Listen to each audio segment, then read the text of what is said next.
In recent weeks, local police have been pivotal in facilitating ICE's deportation efforts, even in cities that claim to oppose such actions. Despite the existence of sanctuary city policies, local law enforcement often acts as a force multiplier for ICE, enabling arrests and suppressing protests against federal immigration enforcement. On May 28th, the NYPD violently arrested protesters demonstrating against ICE detentions during immigration court proceedings.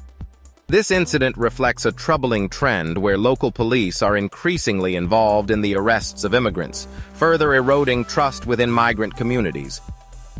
In a notable protest on June 7th, demonstrators attempted to block ICE agents from leaving a federal building in Lower Manhattan. The NYPD responded aggressively, arresting 9 individuals.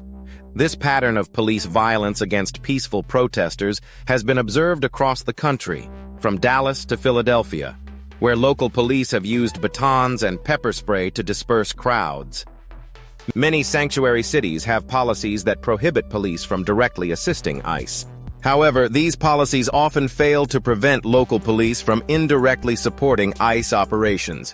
For example, during a recent multi-agency enforcement action in Minneapolis, local police were seen managing traffic and crowd control while ICE conducted arrests at a restaurant.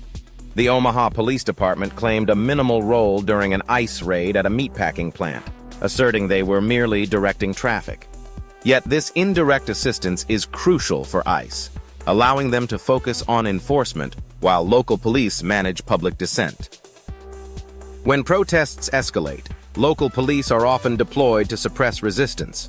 In recent protests in New York City and Los Angeles, police clashed with demonstrators, using tear gas and projectiles to disperse crowds.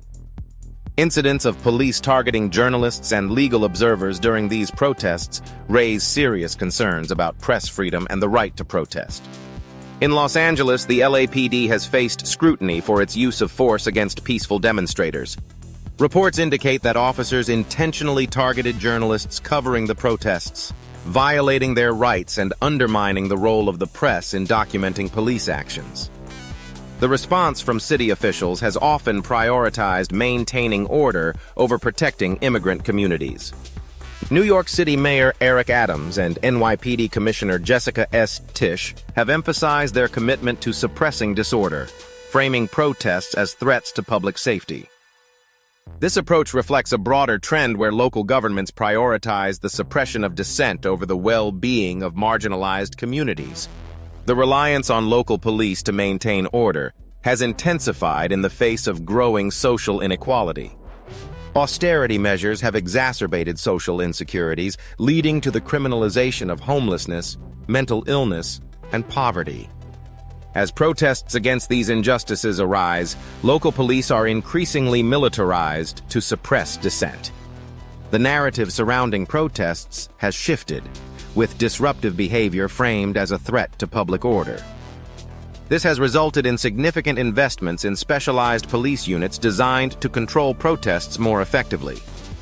The NYPD's Strategic Response Group and the LAPD's Metro Division exemplify this trend, focusing on suppressing political dissent rather than fostering community safety.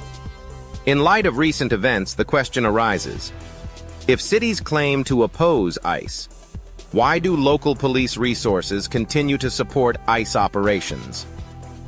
The answer lies in the political decisions made by local officials who prioritize order maintenance over community welfare.